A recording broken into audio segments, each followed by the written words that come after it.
رابعہ بصری رحمت اللہ علیہ کو دنیا سے گئے ہوئے 1200 سال ہو چکے ہیں، لیکن ان کا نام آج بھی زندہ ہے، رابعہ بصری۔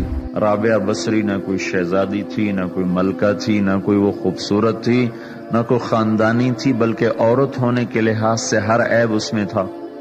ان کی عادت یہ تھی، وہ روزانہ عشاء کی نماز کے بعد غسل کر کے کپڑے بدل کے اپنے خامن سے پوچھتی آپ کو میری ضرورت ہے؟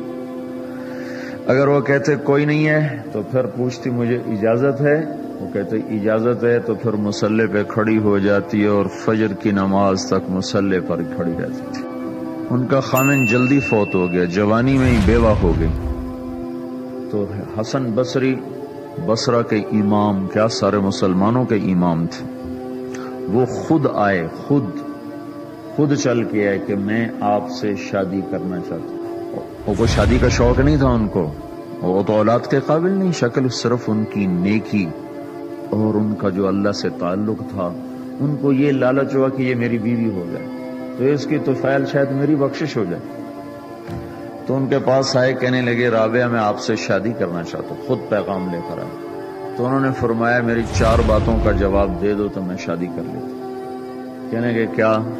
کہ یہ بتاؤ میں جنتی ہوں کہ دوزخی ہوں؟ کہنے لگے یہ تو میں کچھ نہیں کہہ سکتا۔ اچھا یہ بتاؤ جب اللہ تعالیٰ قیامت میں اعمال نامے اڑائے گا، کسی کے سیدھے ہاتھ میں آئے گا، کسی کو الٹے ہاتھ میں آئے گا، میرے سیدھے ہاتھ میں آئے گا کہ الٹے ہاتھ میں آئے گا؟ کہنے لگے یہ بھی کچھ نہیں بتا سکتا۔ کہنے لگے اچھا یہ بتاؤ جب اللہ نیکیوں کو تولے گا، کسی کی نیکیاں بڑھ جائیں گی، کسی کے گناہ بڑھ جائیں گے، میرے گناہ زیادہ ہوں گے نیکیاں زیادہ ہوں گی؟ کہ یہ بھی نہیں بتا سکتا۔ کہ اچھا یہ بتاؤ جب لوگ گل سراج سے گزریں گے، کوئی پار نکل جائیں گے، کوئی نیچے گر جائیں گے، تو میں پار نکلوں گی کہ دوزخ میں گروں گی؟ کہنے لگے یہ بھی میں نہیں بتا سکتا۔ تو پھر فرمایا اچھا جاؤ مجھے تیاری کرنے دو، مجھے ان 4 باتوں کی تیاری کرنی ہے، میرے پاس شادی کے لیے وقت کوئی نہیں ہے۔ جو اللہ سے دوستی لگا لیتے ہیں اللہ دنیا ان کے لیے مسخر کر دیتے، اللہ دنیا ان کے پاؤں میں ڈال دیتے۔ تو جب ان کا انتقال ہوا، رات کو ان کا انتقال، تو اپنی خادمہ سے کہا بس 2-4 آدمی بلا کے مجھے جلدی سے دفن کر دو، کسی کو نہ بتاؤ، صبح لوگوں کو بتا دینا، اور مجھے کفن دینا میری اس چادر میں جس میں تہجد پڑا کرتی تھی۔ تو انہوں نے راتوں رات دفن کر کے صبح اعلان کیا، شور مچ گیا، ہائے کیوں بتایا، کیوں نہیں بتایا، کیوں؟ تو اگلی رات ان کی خادمہ نے ان کو خواب میں دیکھا، سبز لباس پہنا ہوا، حسن و جمال، سورج چہرے پہ چمک رہا۔ پوچھا آپ کے ساتھ کیا ہوا؟ کہا میرے اللہ نے میرے ساتھ بہت عمدہ معاملہ کیا۔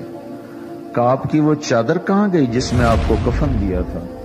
کہا وہ اللہ تعالیٰ نے اتار لی ہے اور مجھے جنت کا جوڑا پہنایا ہے، اور اس چادر کو اللہ نے سنبھال کے رکھا ہے، جب قیامت کے دن میری نیکیوں کو اللہ تولے گا تو اس چادر کو بھی اس میں تولے گا۔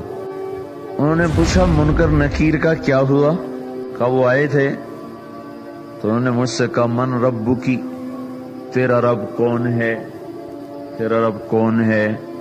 تو میں نے منکر نکیر سے کہا جس اللہ کو 40 سال نہیں بھلایا اس کو 4 ہاتھ زمین کے نیچے آ کر میں بھول جاؤں گی؟